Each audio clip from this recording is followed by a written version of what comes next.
Bismillahirrahmanirrahim. Assalamualaikum warahmatullahi wabarakatuh. Bismillah. Alhamdulillah. Wassalatu wassalamu ala sayyidina wa maulana wa syafi'ina wa habibina Muhammad Rasulullah ala alihi wa sahbihi wa man tabi'a sunnatahu wa jama'atahu min yawmina hadha ila yawmil ba'd wa nadhar. Ashab al-fadilah hadratul muhtaramin sadatul ulama wal masyayikh Abdul Asai Syuriyah Abdul Mustasyarin ashab al-ma'ahid ashabatul kisufiyah, para pejabat pemerintah yang hadir, sadat wa sayyidat, ansat ashabul wasimalahi abnai wa manati hayafuduh. Alhamdulillah bifadlillah wa karamih. Bapak sekalian, Rasulullah SAW dakwah di Mekah 13 tahun, mendapat pengikut hanya kurang lebih 120 orang. Itulah as-sabiqun al-awwalun. Generasi pertama Islam hanya 120 di Mekah. Terpaksa beliau pindah hijrah atas izin Allah, atas perintah Allah, ke kota Yathrib 485 km utara Mekah. Kota tersebut dinamakan kota Yathrib karena yang membangun kota tersebut seorang bernama Yathrib bin Laun bin Amr bin Sam bin Nuh bin Lamat bin Matusalih bin Al-Fahshan bin Ahmud bin Urmus bin Idris bin Mulaji bin Kinan bin Amus bin Syed bin Adam. Namanya Yathrib yang bangun kota tersebut. Waktu nama kota Yathrib. Nabi masuk kota Yathrib mendapatkan masyarakat penduduk majmuk plural, beragam. Ada umat Islam asli penduduk di bumi Yathrib, disebut Ansor. Apa namanya? Terdiri dari dua suku, Aus dan Khazraj. Ada umat Islam pendatang, namanya Muhajirin. Ada non-Muslim Yahudi, tiga suku besar itu, Bani Qainuqa, Bani Quraidah, Bani Nadir. Bani Qainuqa perajin permata, emas, berlian, bisnisnya. Bani Quraidah petani kurma, Bani Nadir pekerja. Jadi Rasulullah melihat kenyataan kota Yathrib penduduknya beragam. Ada Muslim, ada non-Muslim, ada Arab, ada non-Arab. Maka Rasulullah memutuskan begini. Kalau bahasa Arabnya begini, kalau mau dengar bahasa Arabnya, Bismillahirrahmanirrahim. Hadza kitabu Muhammad al-muslimuna min Quraisy wal muslimuna min Yathrib wal yahud wa man tabi'ahum wa hiqadihim wa jahadahum innahum ummatun wahidatun min dunin nas. Muslim pendatang, Muslim pribumi, non-Muslim Yahudi, asalkan satu tujuan, visi misi, satu cita-cita, mereka semua adalah satu umat. Jadi Nabi Muhammad 15 abad yang lalu telah mencoba dan berhasil membangun sebuah komunitas umat yang berdiri di atas kesepakatan visi-misi, kesepakatan cita-cita, bukan berdiri di atas konstitusi agama, bukan di atas konstitusi suku. Maka Nabi tidak mengatakan negara Islam, enggak. Atau mengatakan negara Arab, enggak. Negara Madinah, apa? Tamadun, madaniyah, civilized. Luar biasa modern, semua itu modern. Itu pas sekali diambil oleh Nahdlatul Ulama, muktamar di Banjarmasin tahun 36. Keputusannya, kami NU bercita-cita berdirinya negara Darussalam, negara damai, bukan Darul Islam. Paham? NU itu mendaki Darussalam, negara damai, bukan Darul Islam. Ini cerita ya. Kalau cerita Rusi 2 tahun itu nggak apa-apa. Tahun 14 lah, 1914. Islam dipimpin oleh pusat pemerintahan Khilafah Utsman, Ottoman atau Utsman. Pusatnya di Turki. Semua wilayah Islam pemimpinnya satu, Khilafah. Tapi waktu itu tahun 1914, wilayah-wilayah Islam semua dikampangi kolonial. Itali menjajah Libya, Prancis menjajah Aljazair, Lebanon, Suriah, Inggris menjajah Irak, Mesir, Sudan, lalu menjajah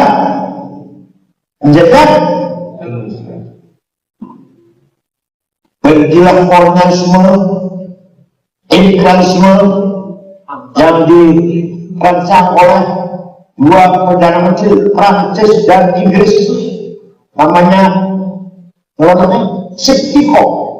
Sik dari Inggris, Pico dari Prancis. Itu yang punya konsep penjajahan. Jadi mbahnya penjajah itu dengan Prancis, mbahnya penjajah itu sebabnya apa? Leluhurnya lah, leluhurnya penjajah. Nah, Khilafah Utsman Turki melihat kenyataan wilayah dijajah oleh penjajah, la haula wala, tidak bisa ngapa-ngapain, gak usah melawan. Maka Yai Haji Hashim Ash'ari Tebing, kakek Gus Dur, punya prediksi, punya apa? Nubuat. Kalau bahasa kasarnya ramalan, prediksi bahwa nanti khilafah itu akan berubah, sistem khilafah akan berubah. Maka kalau nanti sistem khilafah berubah, akan bernegara sendiri-sendiri, bukan negara, biasa waktu itu kerajaan sendiri-sendiri. Jangan sampai nanti negeri Jawi, jadi Indonesia Jawi. Jangan sampai nanti negeri Jawi menjadi negara yang tidak mementingkan agama. Maka pada tahun 14 Hashim Ash'ari mengeluarkan jargon yang sangat terkenal, hubbul watan minal, nasionalisme bagian dari iman. Kamu nasionalis beriman pada Tuhan, kamu beragama beriman harus nasionalis. Jatuh 14 ya. Tahun 1925 benar khilafah Utsman bubar. Sistem khilafah sejauh batas. Sayyidina Abu Bakar, Umar, Utsman, Ali, dinasti Umayyah, dinasti Abbasiyah, dinasti Utsmaniyah bubar. Yang membuatnya namanya Mustafa Kemal Atatürk. Teman-teman, berdirinya negara Turki modern, nasionalis, sekuler. Seorang bukan anti agama tapi tidak peduli dengan agama. Bukan anti agama tapi tidak peduli dengan sekuler. Nama Arab ganti, nama Turki. Kita bukan negara Arab katanya. Jadi kalau ada orang namanya Ali pada Alija, Muhammad Mehmet, oh ini bocah lecek aja, Khadijah cek Khadijah. Sekarang belum itu namanya Muslim namanya Pak Iwan bocah kayak itu, kayak lecek, nggak boleh itu bocah. Oh, kalau kenapa dia dipasang? Azan di ibu kota baru Ankara diganti bahasa Turki. Pakai kopiah putih, pakai gamis dilarang. Cuma dalam masjid boleh, dalam masjid boleh. Keluar nggak boleh. Setangkap. Ya Allah, fulan. Kementerian Haji yang mengurus jamaah haji bubarkan. Jadi orang Turki mau haji silakan, tidak silakan. Haji Turki dari Sultan tidak diberi fasilitas ke pemerintah. Bubarkan Kementerian Haji. Itu nasionalisme Turki. Hubbul watannya Turki. Ini maksudnya lihatnya kalau itu terlancar.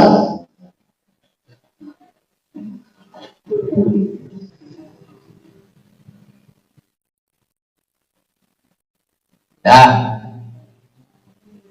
Ringkas cerita, ini betul bicara, saya langsung bicara.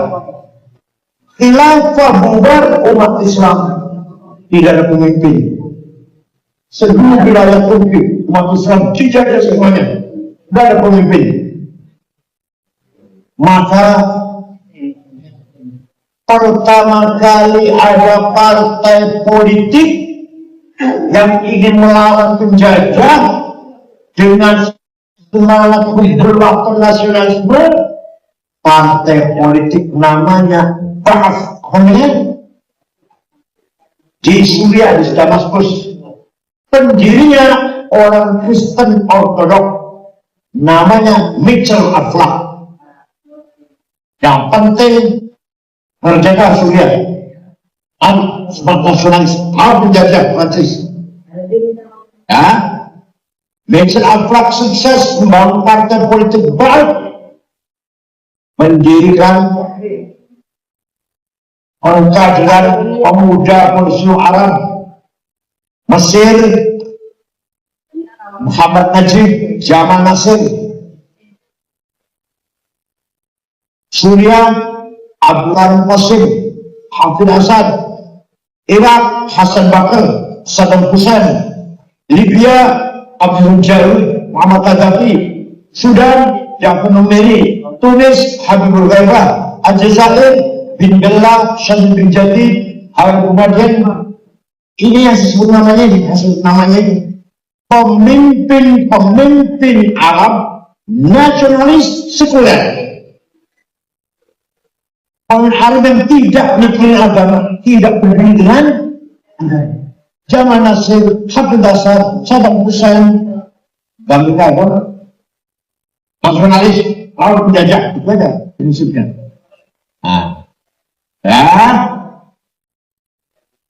Tahun 37, saya tahun 30 tadi, tahun 30.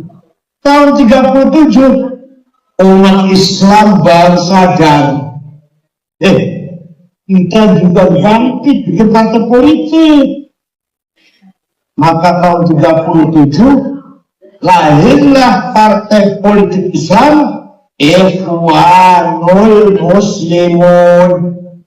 Pendirinya namanya Syekh Hasan Al-Banna. alim, lulusan Al-Azhar, moderat, CDM lah moderat, toleran, terbuka. Ya, tahun 42 ada pemuda Ikhwan membunuh Perdana Menteri Inggris Hasan Banna marah. Bukan begini cara berjuang, bukan dengan cara membunuh, cara berjuang, tidak benar itu. Mari kita tunjukkan kebangkitan Islam, kebangkitan peradaban, kebangkitan akhlak, kebangkitan iman, bukan cara membunuh itu. Kamu itu bukan bunuh Najrasi, bunuh saya kamu itu. Benar? Tahun 44 Hasan Banna dibunuh. Hasan Banna terbunuh, penggantinya. Maka ada saya pengganti, hati-hati. NU, PKB, hati-hati saya pengganti. Penggantinya namanya Sayyid Qutb. Apa namanya? Bukan jebolan Al-Azhar, tapi jebolan Cairo University. Universitas Cairo. Dan juga bukan agama, sebenarnya jurusan jurnalistik sebenarnya. Tapi alim juga sih, cerdas orangnya.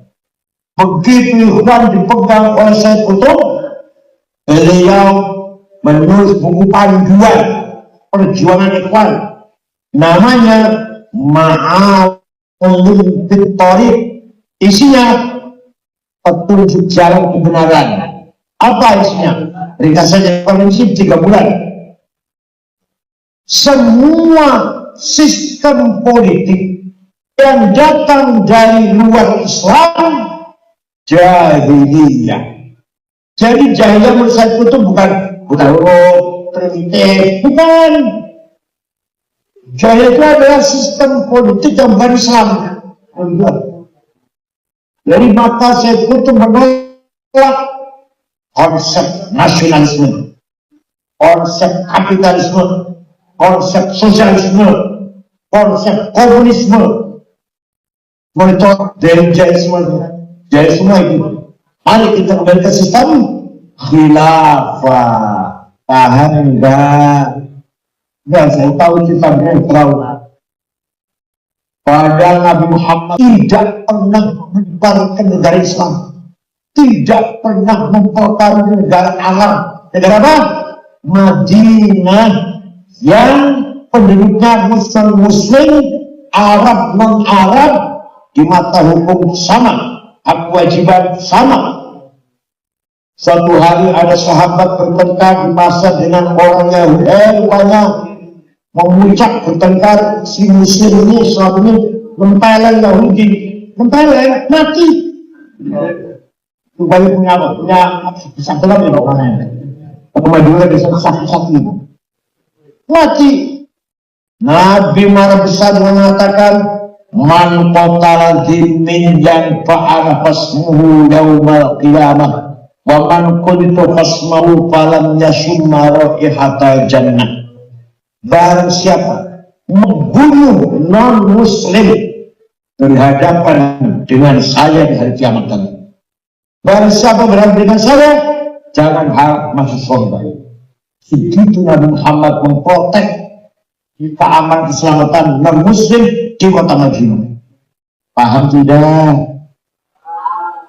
Bahkan Quran diumum lagi, wala tasubbul ladzina yad'una min dunillah. Kamu jangan caci maki orang yang tidak menyembah Allah. Ya Allah, Quran tidak boleh ada permusuhan karena beda suku, beda. Nabi kalau setiap khutbah pasti pesannya, wala udwana illa 'alal zalimin. Tidak boleh ada permusuhan kecuali kepada siapa yang melanggar hukum. Melayu, Madura, Cina, PKB, Nasdem, PDI, Golkar, yang melanggar hukum itu musuh kita. Kalau tahu hukum, teman kita. Tidak boleh membeda-bedakan antara suku, agama, dan partai politik. Di depan hukum sama. Paham? Ada PKB misalkan, ada anggota PKB wilayah tanggung enggak? Ada anggota Nasdem korupsi tanggung enggak? Tahu mama. Wala ada orang PKB konflik dengan Nasdem gara-gara batas tanah. Dan bagaimana benar? Nasdem PKB-nya harus dikalahkan. Wala udwana illa alam. Ada Islam dengan Kristen konflik, tapi yang benar yang Kristen yang benar ini. Kita bela yang Kristen ini. Bukan bela Kristennya, kebenarannya kita bela. Paham tidak? Dasar itulah yang memberi motivasi kepada Nahdlatul Ulama, terutama di Banjarmasin, bahwa Indonesia harus salam, dan itu diperkuat oleh sikapnya Gus Dur yang toleran, moderat, dan kalau Gus Dur semua orang beragama Islam, apa itu mazhabnya, diakui semuanya oleh Gus Dur. Pernah kalau kematian tukang ramal itu Jawen, diakui sebagai umat Islam, sebagai tokoh Islam, Gus Dur.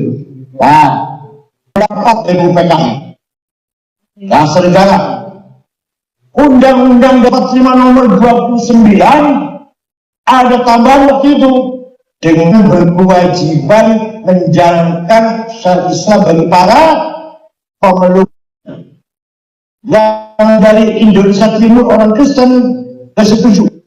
Nanti yang negara Islam ini, nanti akan jadi negara Islam kalau begini nih, dengan berkewajiban menjalankan syariat Islam bagi para pemeluknya. Kalau dipaksakan kami keluar dari Indonesia, kata orang Indonesia itu orang Kristen. Maka Kiai Wahid Hasyim, anggota PKI, bapaknya Gus Dur, pulang ke Jombang. Belum ada WA, belum ada SMS, belum ada. Pulang ke Jombang, menghadap ayahandanya Kiai Hasyim. Jadi ini begini. Nanti malam saya sholat dulu, kata Kiai Hasyim. Nanti malam saya sholat dulu. Malamnya sholat, pagi-pagi Wahid kembali ke Jakarta. Saya setuju, 7 kata dicoret. Piagam Jakarta dicoret, tidak dijadikan Undang-Undang 45. Saya setuju, kata Ilyas Masalah. Kenapa?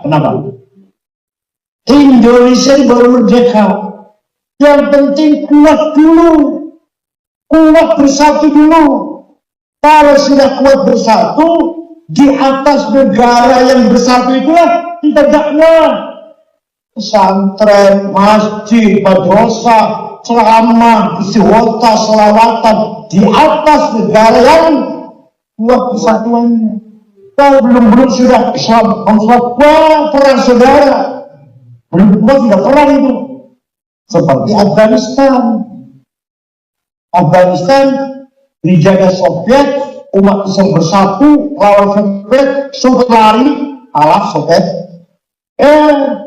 Islam, ada nasional, sampai perang saudara sampai sekarang. Presidennya Profesor Burhanuddin Rabbani apal Quran itu Quran Al-Azhar Mesir dibunuh karena tidak mau negara Islam, negara nasionalis. Ya Allah, Afghanistan apa ini begitu di sini? Apa ini begitu? Tidak. Mari kita perkuat tanah air kita, persatuan Indonesia. Di atas tanah air yang kuat itulah kita jual dakwah, ceramah, ngaji, istighosah, sholatan, masjid yang besar, jamaah yang ramai, itu kan. Sekarang ini silakan bikin madrasah swasta di Saudi, tangkep Pak.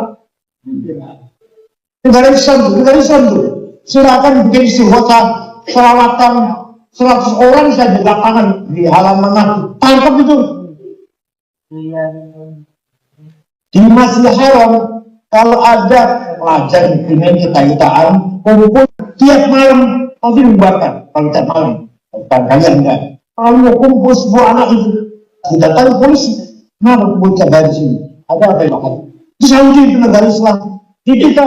Ya Allah, bikin masjid EMB-nya belum diurus gagal ya, bikin masyarakat ada EMB-nya lagi. sangat toleran pemerintah ini, negara kita ini. Pada undang-undang pembangunan dan media pada izin bangunan harus ada. Kita bikin pesantren, masjid, musola, madrasah, ada izinnya enggak? Karena bebas kita ini menjalankan Islam. Oleh karena itu pada tahun 82 ketika Gus Dur pertama kali jadi ketua umum PBNU, Rais Amir Ahmad Sigit Jember berpendapat NU bahwa negara Indonesia, NKRI, Pancasila, Dasar 45, Bhinneka Tunggal Ika sudah final. Tidak boleh ada warga NU yang mimpi ingin jadi negara Islam. Tidak boleh ada warga NU yang ingin Indonesia negara Islam. Sudah tertutup itu semuanya. Tinggal bagaimana kita meningkatkan kualitas umat di tengah-tengah masyarakat yang plural, yang majmuk ini. Berlomba kualitas, bukan berlomba pedang golok, bukan. Berlomba kualitas. Ya Allah. Ternyata betul. Kalau menurut Hasyim Asy'ari, hubbul watan minal iman, menurut Sayyid Qutb, hubbul watan minal jahiliyah. Paham?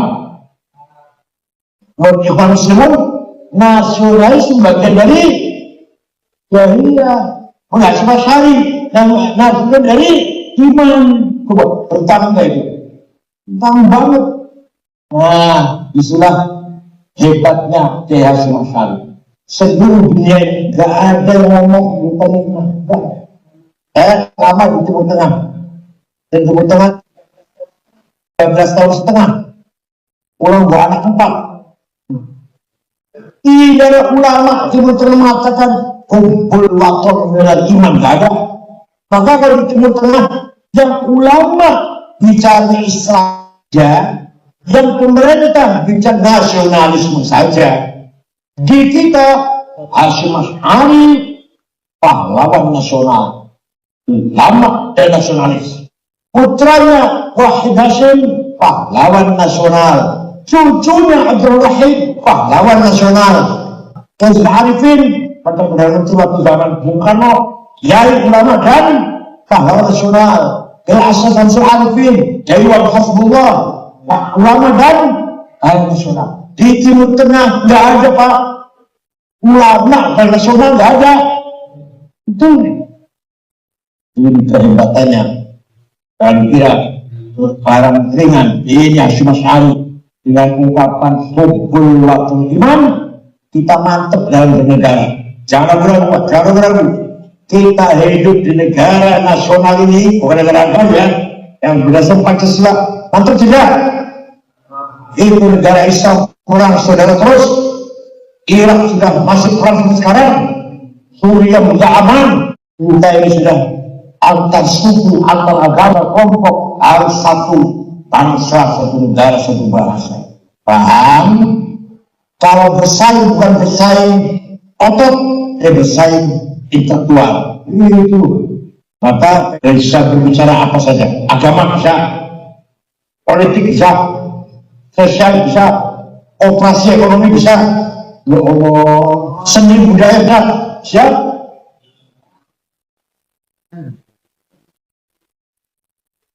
Bicara agama yang khotib di Masjid Al-Qur'an yang mana-mana. Bicara nasionalisme, toleransi, berat. Bicara ekonomi kesehatan, operasi itu. Kalau ada pelanggar hukum yang mencolok atau bersuara, tahun yang baru ini, tahun yang lalu, ada tahu nggak? Nikah siri ketahuan istrinya tidak terima, maka hukumannya 4 tahun. Zina ketahuan 6 bulan. Lagi digodok di, enggak, zina 6 bulan. Nikah siri 4 tahun.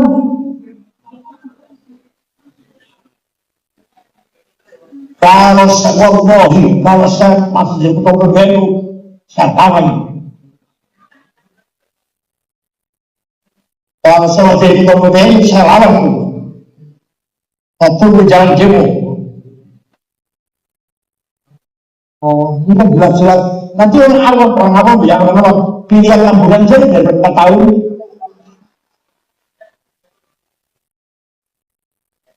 Tapi lagi berlaku di Mahkamah Konstitusi. Nah, selama sudah bersuara, bersuara. PBNU nggak bersuara sama sekali. Bersuara. Nah, perjuangan tantang kita yang akan datang. Agar kita berangkat dari Ruhuddin, spin beragama. Silakan berpolitik dan tetap kita tidak bisa meninggalkan agama.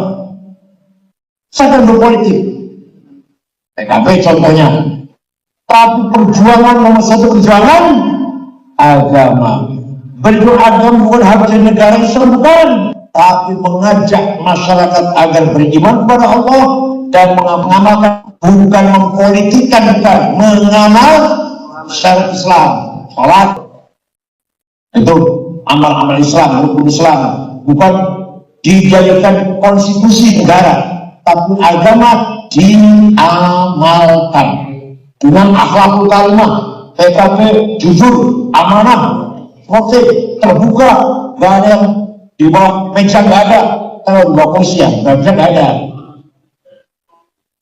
Paham tidak?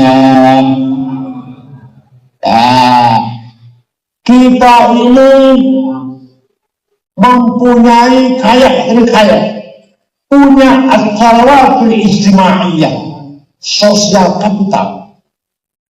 Warga ini berapa juta? Konon 104 juta pada ini. Kalau dikoordinasi, kamu dari akhir ke satu partai menang PKB. Syaratnya antara PKB dan NU solid. NU dan PKB itu akidahnya sama enggak? Syariatnya yang beda ghanimah. Ghanimahnya beda. Apa sama? Ya ghanimah yang beda. Pendapatan, ini pendapatan. Kalau solid, waktu saya jadikan PBNU dengan Caimin dan Pak Muhyiddin sangat. Apapun langkahnya PKB di pusat DPR pasti konsultasikan dengan PBNU. Udah pesantren, ahli santri, kita selalu sepakat. Nah, PKB-nya pun selalu dukung kebutuhan PBNU. Miliaran Caimin bantu PBNU. Proses harus solid. Kenapa? Karena ini dengan warga ini satu, jangan cuma satu. Dia punya istri, dia punya mertua, dia punya kakak, dia punya adik, dia punya orang tuanya istri mertua, dia punya kakaknya istri, adiknya istri. Bisa dijari semua. Berapa itu sudah? Ini asal misalkan ini satu, punya istri, ini mertua, dua, beda. Orang tuanya, kakak adiknya. Kalau semua koordinir, PKB pasti akan menjadi pemenang. Ismailiyah, sosial kapital. Apa? Sosial kapital. Paham? Dan ini amanah. Kita ini amanah dari orang tua kita. Kalau tidak bisa menambah, syukur-syukur menambah. Kalau enggak, mempertahankan. Kita NU terus NU utama. PKB juga lah. Mewarisi Mbah Hasyim Asy'ari. Dan Mbah Asy'ari meninggalkan warisan warga NU. Wahab, Gus Dur meninggalkan warisan dari kita warga NU. Harus kita pelihara. Kalau tidak, maka kita bukan amanah, tapi khianah. Apa? Kalau pengurus NU, PKB juga tidak betul-betul melihara warga NU, yang itu merupakan amanah dari warisan dari leluhur Mbah Hasyim, Mbah Wahab, Mbah Bisri, dan Gus Dur terutama, maka kita bukan ahli amanah, tapi kita ahli khianah.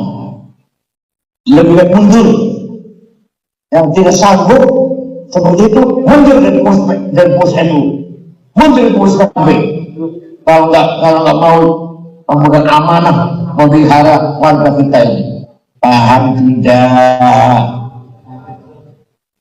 Faslun fil jihadi wa huwa fardu kifayatin marratan fi kulli am wa anwa'uhu arba'atun ithbatu wujudillah wa iqamatu syari'atillah wal qitalu fi sabilillah wa taqdir masumin musliman kana aw ghaira muslim bil it'ami wal ifsa'i wal iskani wa tamarid jawahir tarid.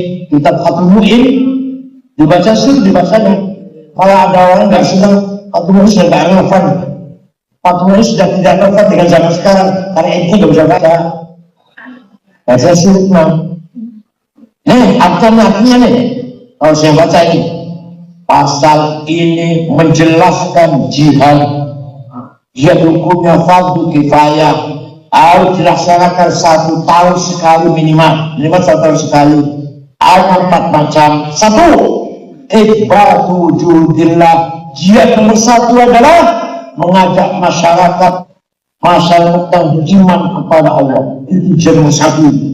Itu jihad. Kalau bom teror namanya. Kalau teror bukan mati syahid, mati sangit. Ajaran kajian itu Sukabumi, Garut, Cirebon, Indramayu, ada semua itu, Kendal, Pemalang, Batam, Pasuruan, Malang, ada semua terus, Banten, Lampung ada, Lampung ada. Jihad nomor 1 adalah mengajak masyarakat beriman kepada Allah, nomor 1. Nomor 2, mengajak masyarakat menjalankan syariat Islam, sholat, puasa, zakat, umrah, haji kalau mampu, ayo diajak semuanya. Nomor 3, tidak terpaksa. Kalau terpaksa, perang. Kalau memang kita terancam mau diserang, kita perang, lawan. Tidak terpaksa.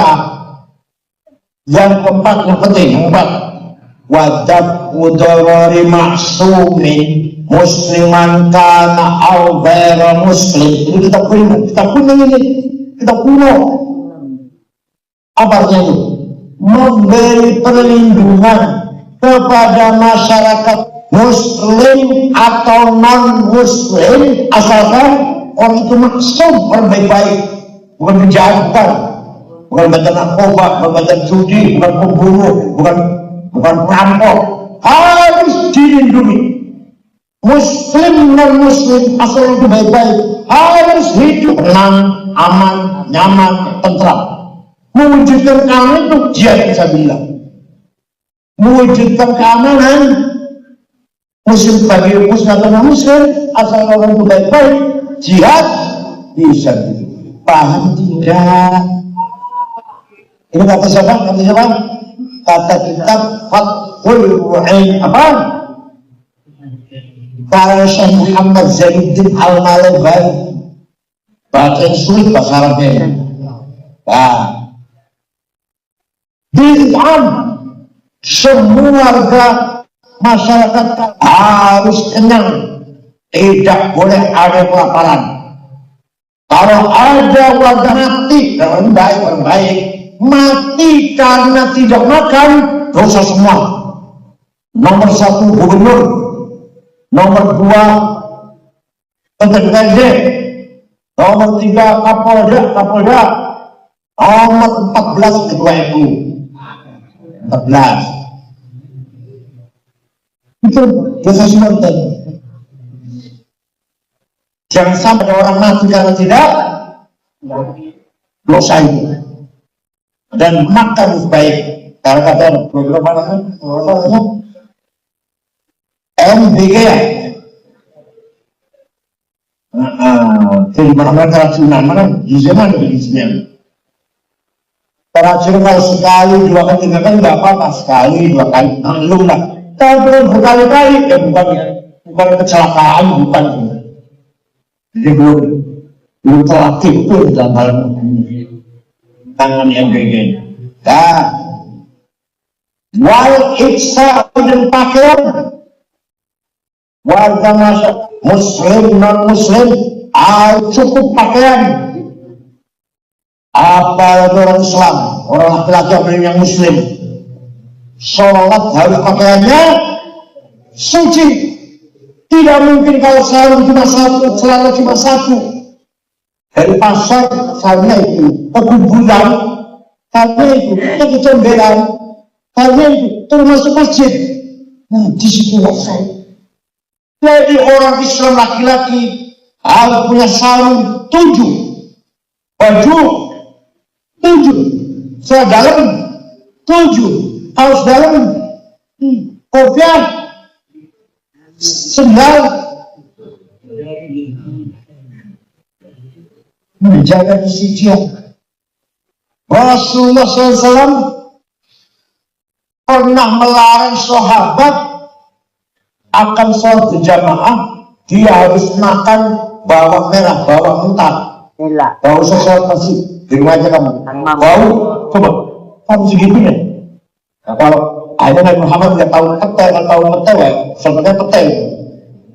Dasar nggak ada petai. Dia Rasulullah melarang orang yang bau, lah pada umumnya lah. Bau apanya aja lah. Bau sejamaah di masjid. Merusak bau masjid. Ya. Khudhu zinatakum inda kulli masjid. Kalau kamu akan berangkat ke masjid, ambil pakaian yang bagus, zina, perhiasan. Dan masjid, baju koko 2 bulan belum suci, sarung 4 bulan belum suci, Masya Allah. Kopiah hitam campur coklat, tandanya lili, ya Allah. Yang juga, ayo kita tampakkan. Toiletnya masjid kadang lebih kotor daripada toilet di pom bensin, ya enggak? Toilet pom bensin itu bersih, baunya harum, di musola lantainya kuning, kecuali 2 bekas tapak kaki yang enggak kuning. Ya Allah, kita harus bersih, itu perintah Islam. Paham? Maka kita cukup pangan dan sabar. Wal iskari dan rumah tempat tinggal. Syekh Abdul Qadir Al-Jilani, siapa? Wali kutub ada 4. Wali kutub, wali hebat, porosnya wali, patoknya wali ada 4. Syekh Abdul Qadir Jilani, Syekh Abdul Hasan Asyadili, Syekh Hasan Rifa'i, Syekh Said Ahmad Badawi. Syekh Abdul Jilani orang Irak, orang Baghdad. Suatu hari pergi ke Mesir, ziarah kubur Imam Syafi'i itu, wali kutub ziarah kubur, dan SHG nggak mau ziarah kubur. Ziarah kubur Imam Syafi'i, namanya Dusun Fustok. Setelah berdoa selesai, melihat masyarakat Dusun Fustok banyak yang tidak punya rumah. Syekh Abdul Qadir Jilani langsung beli tanah 10 hektar, dihibahkan kepada masyarakat Dusun Fustok untuk bikin rumah. Sampai sekarang, sampai sekarang saya lihat masih ada rusun 4 lantai dibentuk berbahan tulisan Al-Qad Syekh Abdul Qadir Al-Jilani. Jadi Syekh Abdul Jilani itu wali kaya dermawan, sampai wali dulu wali bukan, ente wali bukan, kaya tidak, dermawan tidak, ngomong tidak semua, tidak jelas semua itu. Wali bukan, kaya tidak, dermawan tidak, hanya lumayan suara kita, satu suara yang lumayan. Ayo kita membangun ekonomi kita, ayo supaya mandiri. Rasulullah waktu Mi'raj melihat ada orang bangkit dari kuburan, bangkit kuburan, laki-laki tinggi besar, kokoh. Setelah didekati, dilihat dari dekat, pipinya bolong, mukanya nggak ada dagingnya. Rasul kaget, mana Jibril itu siapa Jibril? Laki-laki gede gemuk, tinggi besar, kok nggak ada dagingnya mukanya? Oh, itu umat ente yang rajin bikin proposal, yang rajin minta-minta. Nanti kalau bangun dari kuburan, mukanya bolong. Percaya nggak ini? Percaya nggak? Di kitabnya ada nih, sekarang saya bukan. Dari mari, NU harus mandiri, tetap harus mandiri. Orang nyumbang diterima, nggak nyumbang, nggak apa-apa, nggak paten kalau orang Jawa. Nggak apa-apa, nggak nyumbang. Daripada beli proposal ngantri di kantor gubernur, lama cuma 2 jam tunggu. Setelah ketemu, jangan nanti ya. Nggak bisa sekarang dia, nggak kemarin dingin udah. Ya Allah, hina banget. Kalau ulama di Tunis, Maroko, Iran, Janjar Saudi, maksudnya kaya jelas. Ini negara yang tidak kaya lah. Iran, Tunis, Maroko, ulamanya mobilnya Caprice, Cadillac, Audi. Sini nggak ada itu. Ya Allah. Pakai jas Walterman semeter 13 juta. Kacamata Cartier 45 juta. Sepatunya Hermes 25 juta. Minyak wangi Jo Malone, Bulgari, Louis Vuitton, Cornay 5 juta sebotol. Sama dengan oleh misik kan. Tasnya itu paling tidak Hershey, Eva, Samsonite itu 3 juta. Ada yang sampai Gucci 75 juta. Oleh ente tasnya di pojok ada tulisan Muhammad Sulawak Allah.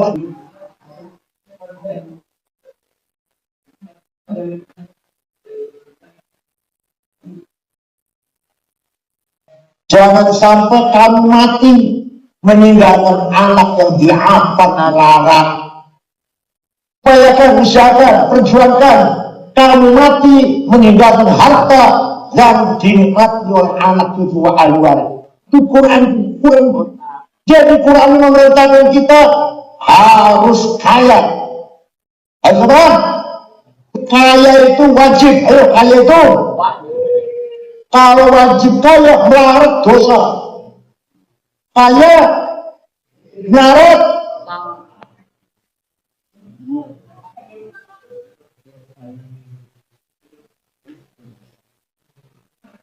Kiai Wahab muter-muter keliling sampai Palembang menyebarkan NU tahun 34 tahun Palembang.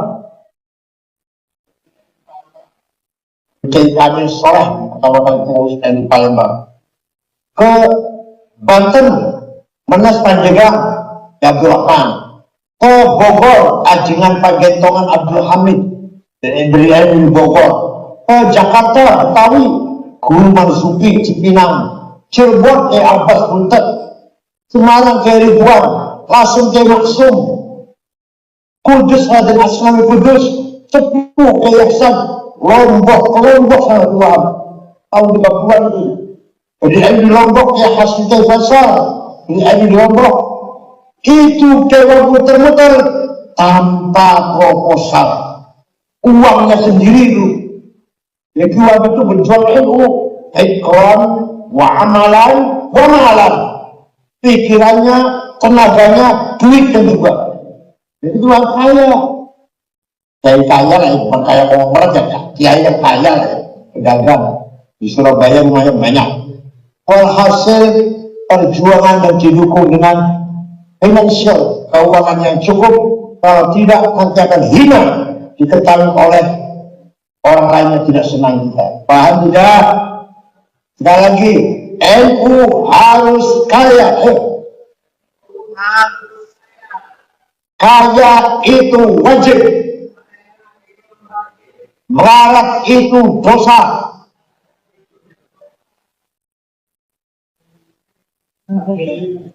Walaqad katabna fi zaburi min ba'di dzikr annal arda yarithuha ibadiyas salihun. Telah saya tetapkan dalam kitab Zabur bahwa kekayaan alam ini untuk hamba-hambaku yang soleh. Batu bara, nikel, boksit, granit, mangan, apa lagi, biji besi, tembaga, emas, berlian, intan, mutiara, apalagi minyak, gas untuk kita yang soleh. Ternyata saya lihat orang 50 kaya di Indonesia. Nomor 1 Prayogo Panes itu orang Singkawang. Nomor 2 Butako yang bisa duitnya 900 triliun, kemudian Eka Cipta Sinarmas 220 triliun, Pak Anton Salim ada televisi Leon 550 triliun, nomor 39 Haji Kalimantan Tengah, nomor 40 Muhammad Baik yang punya si Bluebird. Ayo bisa itu, bisa enggak? Walladzi ja'ala lakumul arda dhalula famshu fi manaqibiha wa kulu min rizqihi wa ilaihi nusyur. Allah telah menyediakan bumi ini dengan kekayaan yang luar biasa. Famshu fi manaqibiha, ayo kelola, ayo eksplorasi, ayo dikembangkan. Kalau sudah berhasil, fakulu min rizqihi, makan rezeki dari Allah itu. Ya Allah, kalau kita tidak punya tambang dosa itu. Kalau kita nggak punya tambang, nggak punya minyak, nggak punya dosa itu, dosa enggak? Oleh karena itu, sekali lagi Islam tidak mengajarkan kita marah. Islam mengajarkan kita Quran kalau mengatakan harta itu khair, bukan syar, bukan. Kutiba alaikum idza hadar ahadakumul mautu in taraka khairanil wasiyah. Kalau ada orang mati meninggalkan khair, hanya uang maksudnya. Kalau ada orang mati meninggalkan khair, maka dibagi bagi tarawih. Wa innahu li hubbil khairi la syadid. Manusia itu sangat mencintai uang. Bahasanya khair, sesuatu yang baik, bukan syar, bukan. Wa anfiqu khairan li anfusikum. Ayo kita berinfak hartamu. Khairnya hartamu. Ya, di Quran tidak pernah mengatakan harta itu jelek, harta itu baik. Kalau ada orang tua mengatakan nggak usah kaya asal berkah, salah. Nggak usah kaya asal berkah, salah. Yang benar kaya dan berkah. Apa yang benar, Bang? Ada ngomong misalkan gak usah pintar-pintar banget asal manfaat ilmunya, salah. Yang benar pintar dan manfaat. Paham tidak?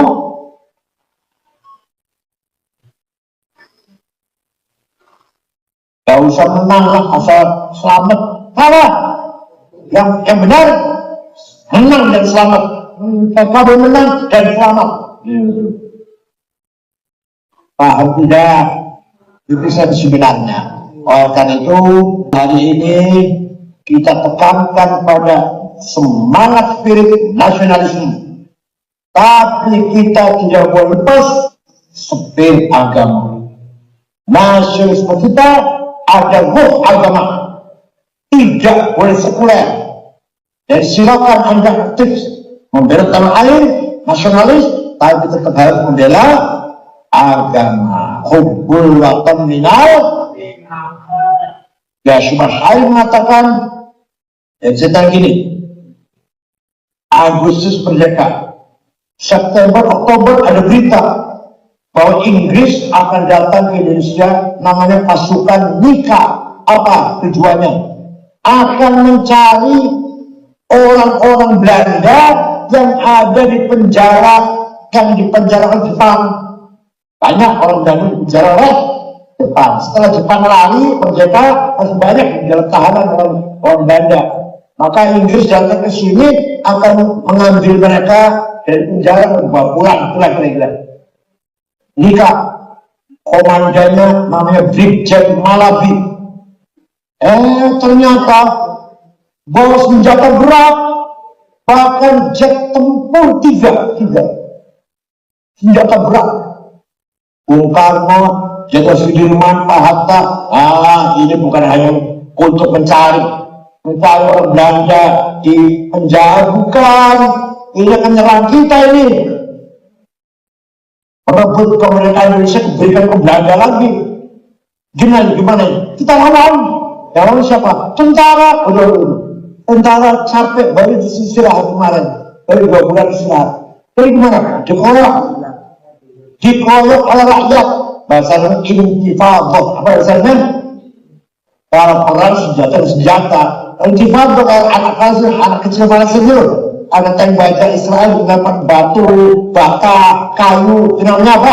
Intifada, bukan perang, bukan lawannya, bukan apa namanya? Rakyat gerakan lawan nikah. Nah, yang bisa menggerakkan rakyat siapa ini? Oh itu, ya Haji Asy'ari itu bisa itu. Maka Presiden Soekarno ngirim putusan menghadap ke Haji Asy'ari bertanya hukumnya membela tanah air, bukan bela agama, bela tanah.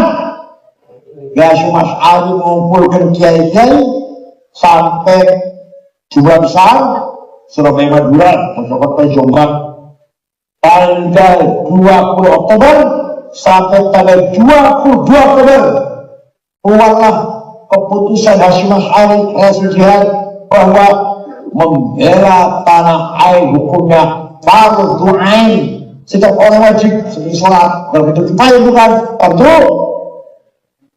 Man mata li ajli watanihi mata syahidan, barang siapa mati demi tanah air mati syahid sama dengan bela agama. Wa man khana li watanihi halalun damu, barang siapa pengkhianat dari cecung ke Belanda, dari Antek ke Jepang, oleh bunuh tapi tidak kafir. Ya selesai, tapi tidak kafir. Masalah kafir Allah, kita bukan kafir orang. Tapi ada orang jadi Antek ke Belanda, mata-matanya Jepang, bunuh. Ya Asy'ari. Makanya Alhamdulillah tanggal 22 Oktober menjadi hari santri. Hari apa? Itu ada ceritanya itu. Pak Jokowi menang jadi presiden akan membangun hari santri, menjadikan hari pesantren. Tanggal 1 Muharram, 1 Syuro, saya menghadap Pak, aku masih ketua BPM, masih berani ya. Kalau 1 Muharram itu hari kebesaran umat Islam sedunia, awal tahun Hijriah. Jadi apa? 22 Oktober Pak, di mana Hasyim Asy'ari mengeluarkan resolusi jihad.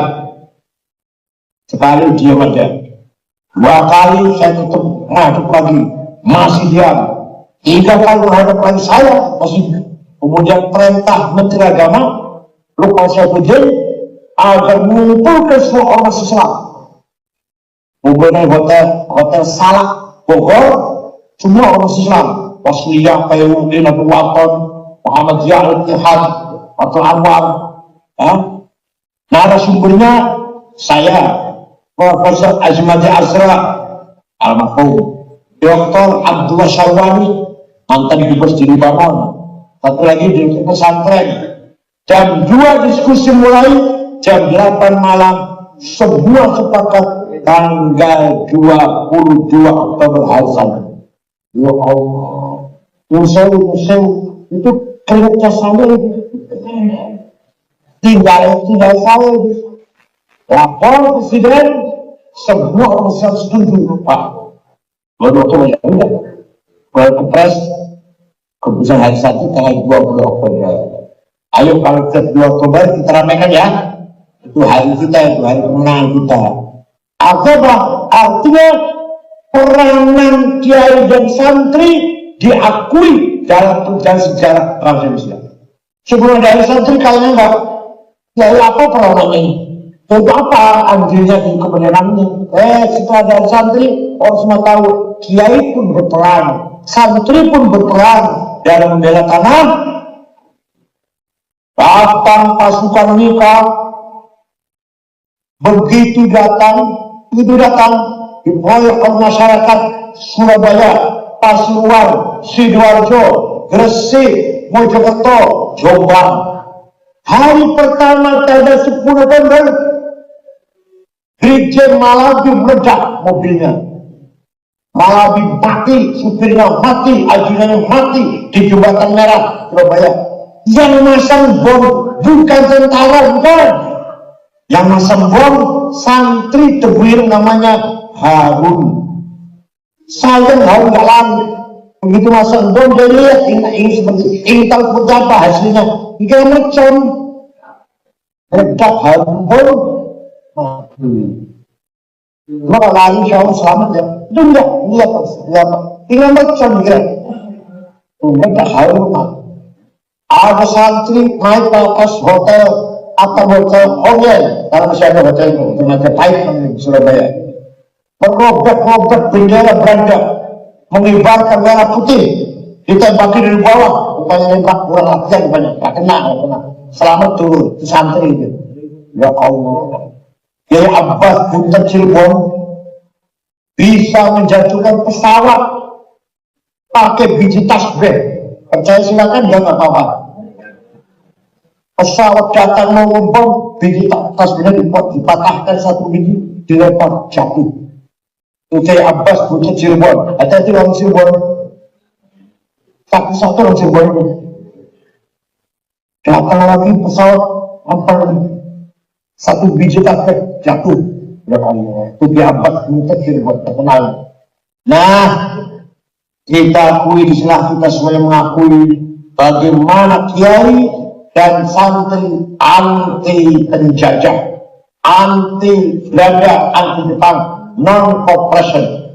Bukan hanya satu dua, banyak kiai korban. Di Malang, saya tahu orangnya, kalau jadi nama jalan Malang, walaupun bukan belum nasional, dibunuh oleh Jepang. Di Lumajang ada satu juga tenis bah. Di Malang di Rosid Malang. Di Tasikmalaya Sayyid Mustafa disembelih oleh Jepang di Ancol karena mengajak masyarakat Tasik jangan setor beras ke Jepang, dibunuh oleh Jepang. Itu kiai-kiai yang berjuang membela tanah air, berkorban sampai jiwanya. Jadi kita lihat dia dulu itu pernah lagi sholat ditembak oleh Jepang, beliau loncat selamat. Jadi ditembak oleh Jepang lagi sholat di musola. Wah, hasil cerita dulu kayak banyak jadi korban. Itu saya ingat yang masih banyak saya nggak sebut namanya itu. Semua kiai-kiai berjuang. Banyak Khalid itu angkatan laut, sampai Zuhri itu tentara itu yang itu. Apa lagi? Kiai Brigjen Mukhlas, Brigjen Abdul Manan, itu kiai itu, Brigjen Sulam Samsun, Bapak Kapolri Sumunir, Ketua PBNU, Menteri BUMN, itu Majen di bintang 2 itu. Kalau Sulam Samsun, kiai tentara. Kalau sekarang enggak, jadi bagi dia sebenarnya bagi itu ya. Kalau dia bagian tahlil sekarang.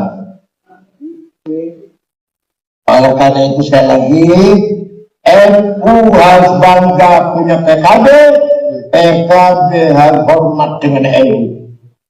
Kalau ada mengatakan, walaupun PBNU yang mengatakan, walaupun PBNU yang mengatakan, PKB bukan partainya NU, salah. Lahirnya PKB itu tanda tangan CSU yang Agus Dur ketua umum PBNU. Lahirnya PKB itu dari perutnya PBNU. Saya menerima pengurus ini semua kemarin saya oleh anggota dan Tuhan juga mengusapkan di televisi saya.